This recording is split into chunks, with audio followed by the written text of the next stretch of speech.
July മാസത്തിലേക്ക് കടക്കുമ്പോൾ എല്ലാ പ്രിയ സുഹൃത്തുക്കൾക്കും ആശംസകൾ. തെറ്റ് ചെയ്തതിന് ശേഷം വളരെ കാലം നിങ്ങൾ അതുമൂലമുള്ള കുറ്റബോധത്തിന്റെ ഭാരം വഹിച്ചിട്ടുണ്ടോ? ചിലപ്പോൾ നമുക്ക് ലജ്ജയും അയോഗ്യതയും ദൈവമുമ്പാകെ വരാനുള്ള ഭയവും തോന്നുന്നു. എന്നാൽ സങ്കീർത്തനം 103 10 വാക്യം നമുക്ക് ഈ അത്ഭുതകരമായ വാഗ്ദാനം നൽകുന്നു. ദൈവം നമ്മുടെ പാപങ്ങൾക്ക് തക്കവണ്ണം നമ്മോട് ഇടപെടുന്നില്ല, നമ്മുടെ അകൃത്യങ്ങൾക്ക് തക്കവണ്ണം നമ്മെ ശിക്ഷിക്കുന്നുമില്ല. ആളുകൾ നമ്മുടെ മുൻകാല പാപങ്ങൾ നോക്കി നമ്മോട് ഇടപെട്ടേക്കാം, നമുക്ക് തന്നെ സ്വയം നമ്മെ വിധിക്കുകയും ചെയ്യാം. പക്ഷേ യേശു അങ്ങനെ ചെയ്യുന്നില്ല. കാരണം ലളിതമാണ്.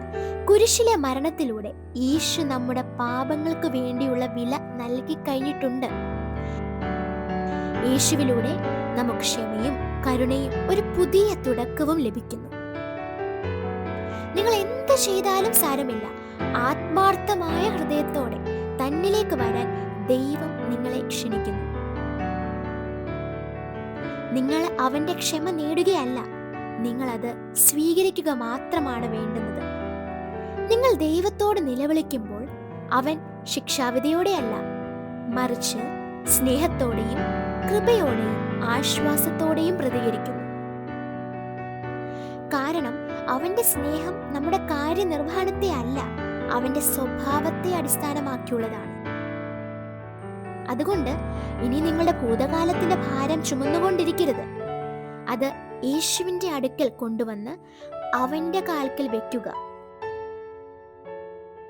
ഈ പുതിയ മാസത്തിലേക്ക് നിങ്ങൾ കാലെടുത്ത് വെക്കുമ്പോൾ നിങ്ങൾക്ക് ദൈവത്തിന്റെ കൃപയും സമാധാനവും അചഞ്ചലമായ സ്നേഹവും അനുഭവിക്കാൻ കഴിയട്ടെ. അനുഗ്രഹീതവും സന്തോഷകരവുമായ ഒരു ജൂലൈ ആശംസിക്കുന്നു. നിങ്ങളുടെ കുറ്റബോധം ചുമക്കുന്നത് നിർത്തുക.